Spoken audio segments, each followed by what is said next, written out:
What's up, guys? Welcome to Knockers on the Bottom. I'm your host, Jay Mill. Jay Miller, if you like. So let's get into it. Uh, OTAs have started, right? And there's not much news going on from OTAs. I mean, the Cowboys are on the field, but they're on the field with t-shirt and shorts. And gone are the days that we used to have under the Jason Garrett regime when Brian brought us would get out there with OTA live and we would get to see some competition periods and some one-on-ones and kind of get a look at the rookies and get a look at the vets versus the rookies, then the vets versus the vets. The Cowboys have in recent years, at least with OTAs, have become a little bit more secretive, right? We're used to getting a little bit of a look at it, but it is what it is. I'd rather them be, a little more secretive, a little more, behind the scenes and just kind of getting their work in. Honestly, it's kind of refreshing as a Cowboys fan, so I'm totally cool with that. So most of the stuff we have coming up, as far as news and notes, are going to be, kind of the rumors, right? So let's start with Jalen Ramsey. Jalen Ramsey is now been the rumor for the Cowboys. This is the second time this offseason that all of a sudden his name has popped up in a potential trade to the Dallas Cowboys. Just hearing everything that I've been hearing, I don't see this happening. I think Miami, will post June 1 cut Jalen Ramsey. So if the Dallas Cowboys do end up making a move for Jalen Ramsey, I honestly think it'll be a post June 1 cut move, as in go sign him off the street, for whatever it is. But if another team beats him to the punch as far as draft capital, I'm totally cool with that. And I think that's exactly what would happen. Jalen Ramsey is not, I'm not saying he's not good. He's very good. He's in his career been borderline great, but he's been at least very good. But I'm not giving up my first round pick, second round pick. We don't have a third round pick because we gave that up for George Pickens, right? So I'm not giving up my third round pick. Too often over these last few years, the Cowboys have given up their fourth round pick. Don't want to see that either. And they've already moved on from some of their later picks to pick up a couple of other veterans. Now they're going to be getting some compensatory picks. Hopefully, back DeMarcus Lawrence is definitely one that's going to work out in the compensatory pick formula. Depending on what happens with Trey Lance, he could be a compensatory pick guy. Jordan Lewis went to Jacksonville. They can get a compensatory pick for that. So they have some compensatory picks coming if they wanted to part with a fifth or a sixth. They're probably going to get some 6th round picks, some 7th round picks, maybe some 5th round picks if some of these guys really do well. Has a lot to do with a different type of formula that a lot of us really don't understand, right? It's a combination of contract size / playing time / age. The NFL makes sure to have this formula be as convoluted as possible so that none of us really completely understand it.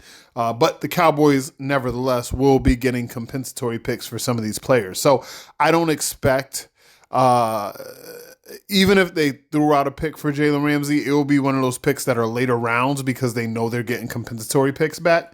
Now, if the Cowboys knew they were closer, right? If they had a conviction in their heart that, hey, if we get Jalen Ramsey is all we need to put us in contention to do something that we haven't done in 30 years, which is go to the NFC title game, go to the Super Bowl. If they thought that, then maybe I could find it in my heart to agree with that. But I hope they're being realistic with themselves.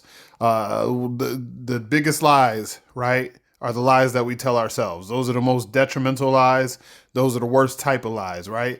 Other people lie to you, can't control that. You lie to yourself, that's the worst. So hopefully the Cowboys aren't lying to themselves, and hopefully they know, hey, man, we're not necessarily in Super Bowl contention in 2025. If it happens to surprise us, right? If we come out and the Cowboys come out of the gate and they're storming like we did the prediction episode of the record, right? And they come out of the gate and they're storming, they're 7-2 and they're 8-2, and they feel like, oh my God, all of a sudden we are. Then you can make a move for a player that you feel might solidify your position or possibly put you over the top.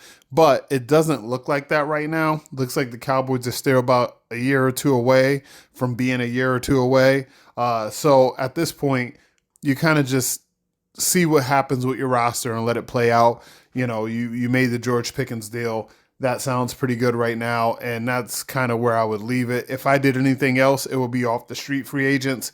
It wouldn't necessarily be trading for someone and spending more draft capital based on this team.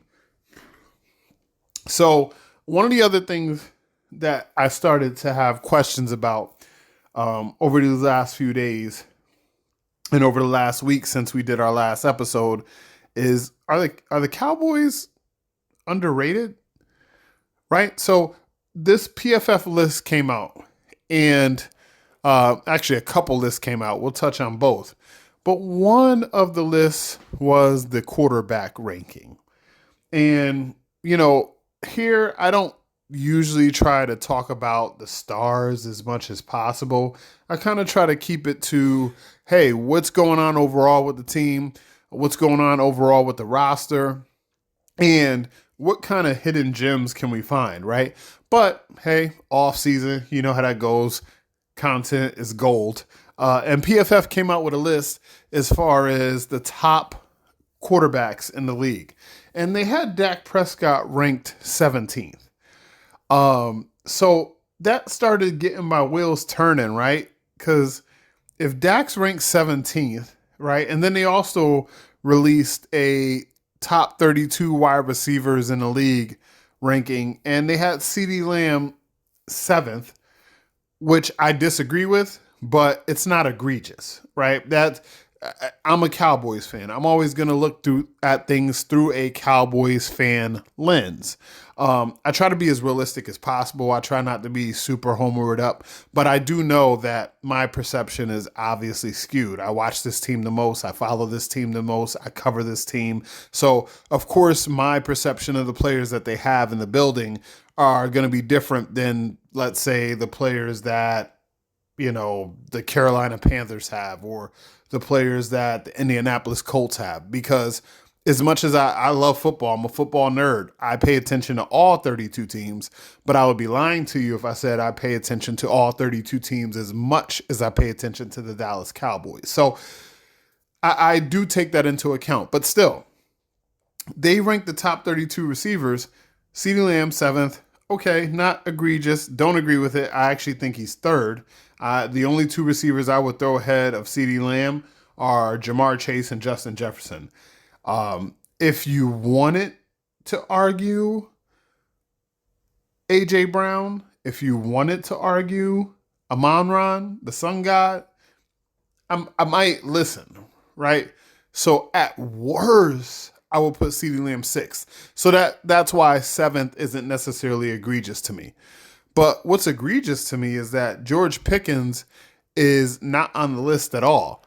Now, we got some heavy hitters on the list, but when you start to kind of go down the rest of that list and you go, oh, George Pickens isn't on it, but Josh Downs is, Deebo Samuel, as we see him currently, like, just that alone, I would put George Pickens over Deebo Samuels or Josh Downs as we see it today. So I started thinking, I'm like, is this one of those times, you know, Jerry's always out there and he's talking ish and he's drumming it up and he's stirring it up and he's trying to keep the Cowboys, relevant and in the limelight. And that's why all of a sudden every season, no matter how terrible the Cowboys do in the offseason, they're all of a sudden talked about, oh, Cowboys have the most talented roster. They're Super Bowl contenders, whatever. So I started thinking about it. I really think the Cowboys are, for the first time in a long time, underrated going into the season. Now, let's take a look at the reasons for that. Now, I agree They have a first-time head coach, a head coach who has never been a coach in the NFL, never been a head coach in the NFL. Sorry, don't want to make that distinction because he has been a play caller, he has been an offensive coordinator, he's been a consultant. So he's been involved with the NFL for about 30 plus years, but he's never been a head coach in the NFL. So you have that working against you. You have Dak Prescott coming off of injury. So I get it.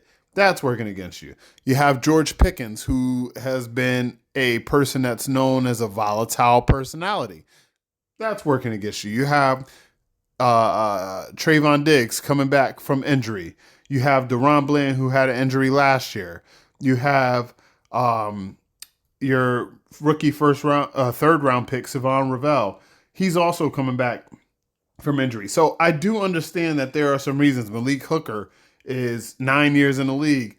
Donovan Wilson not having his best season. DeMarvion Overshown, he's not going to be playing until late in the season. So you do have a lot of reasons for doubt, but just like you can't think best case scenario on all things, I also think you can't go worst case scenario on all things, right? There's a balance that needs to be made. So you're going to have a situation where, hey, maybe DeMarvion Overshown comes back and he comes back well, but maybe Trayvon Diggs doesn't. Maybe, a Schottenheimer is not an awesome offensive play caller and doesn't necessarily do that great, but maybe Matt Eberflus in his first year does. Maybe Clayton Adams has the offensive line clicking. Maybe Cooper Beebe doesn't take another step. Maybe he came out pretty much as to what he's going to be in his NFL career, but maybe Tyler Guyton takes a step forward. So, maybe Mozzie Smith is what he is. Maybe he takes a step forward, but maybe Jay Thoya, maybe he, comes in and he's a better player than you thought. Maybe Jaden Blue does have the fumbling problem, but maybe Phil Maffa is a beast and he freaking moves people, when he's running through the hole. So just trying to find that balance in the middle. It really seems like your 2025 Dallas Cowboys are coming into the season, may I say it, underrated. You look at the good pieces, you look at the Micah Parsons, you look at the CeeDee Lamb, you look at the Dak Prescott when he's healthy. You look at adding some talented pass rushers, plus signing a talented pass rusher. You keep Osa, you add a talented backup for him. I mean, the one technique position is a problem, I think, because Jay, even though I like Thoya, Jay is a rookie. You can't count on a rookie to come in and be more than a rookie, right? That's the problem with the Dallas Cowboys as I see it. When I'm listening to my people who are covering the Cowboys, I really feel like there's a lot of doom and gloom and a lot of over expectation. So, I listen to my Voch Lombardis, my Brian Broaddus's, my Zach Wilchuck and the 105.3 The Fan crew. And a lot of times I hear, oh man, they need, for example, Tyler Booker needs to be awesome day one, right? And if he isn't, it's a failure. Oh, Mozzie Smith's rookie year, he wasn't great, so it sucked. And it's like, dude, let's take a chill pill. These guys are rookies, right? There's a reason why Tom Landry said you don't judge a player until their third year is over, right? You need to give them at least 3 years to get acclimated to the NFL, because that person who was coming from a place where he was competing against 18 to 21-year-olds who are going to be accountants and chefs, now he's in there playing against 27 to 33-year-olds who've been in an NFL program for years, who were the best player on their college team and have been in that weight room, have been in that notebook, and playing against other NFL players, other NFL competition. Those players are far ahead. And whenever you get a rookie that comes in and he's sensational, that is the exception. That's not the rule. So that's why I always feel weird when people, if Jadon Blue comes in this year, right, and he has 333 yards rushing and 250 yards receiving with 4 touchdowns. He has about 20 catches. You know, people are going to look at him and be like, he's a failure. And it's going to be like, bro, this is his first year in the NFL coming from college. The jump is unbelievable. Unbelievable. Take your job, right? Think about what you do for a living. If you're an IT guy, you know, if you're a cook, you know, if you're a mailman, whatever have you, right? So let's just take cook, for example. I work at McDonald's. I am the best McDonald's cook that McDonald's has ever had, right? So that's the equivalent to being Jaden Blue or being Tyler Booker, right? So I go from McDonald's to being a contestant on Top Chef, right? That's what I'm doing. I instead of making your McDouble, right? I'm making you a freaking Croquembouche. And all of a sudden, if my dish comes in 5th or 12th, I suck? No, that's not logical. That's not how it works. You know, there is a jump, there is a learning curve. And the point is to continue to evolve beyond that learning curve, right? So some of the players that we have been hard on, Jalen Tolbert, Mozzie Smith, Jonathan Mingo, Tyler Guyton. Just because Tyler Guyton didn't come out and was an all-pro doesn't mean that he's going to be a failure as an NFL player. It doesn't mean he's going to be successful either. But I'm saying the jury's still out, and you should give some of these players a due to have the jury still out. But in typical Cowboys fashion, and I'm not saying they don't deserve it because they do what they do, right? So they deserve as much publicity negatively as they get as positively because they push forward anyway. But I'm saying there is a chance your 2025 Dallas Cowboys are being severely underrated. There's a chance Dak Prescott is not the 17th best quarterback. He's more like the 9th. There's a chance that George Pickens is one of the best 32 wide receivers. There is a chance CeeDee Lamb is the 3rd best wide receiver. There's a chance CeeDee Lamb is the best wide receiver. So just make sure you're thinking about that. Micah Parsons, there's a chance he's the best pass rusher. You know, there's a chance that they hit on some of these other picks that haven't necessarily produced over their first 3 years or over their first 2 years that will come into their own. So it'll be interesting to see. I'm ready. I'm excited for it because I do think the Cowboys this year are honestly, weirdly, oddly, gonna surprise some people. But that's all the time I got for you guys today. Thank you so much for tuning in. Hit the like button, hit the subscribe button. You can hit me up at knockersonthebottom at outlook.com. Again, knockersonthebottom at outlook.com. You can also hit me up at knockersonthebottom at gmail.com. You can hit me up at Twitter at jmilleriyl. That's jmiller if you like, jmilleriyl.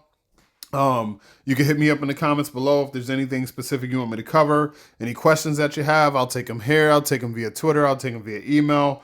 Load them to a mailbag, make it a formal segment. But like I said, hit the like button, hit the subscribe button. We're up to 67 subscribers. Once we get to 100, I'll make sure that we do a giveaway again. But thank you guys so much for tuning in. Love you guys. Until next time, I'm your host, J Mill. J Mill if you like. This has been Knockers on the Bottom. Peace.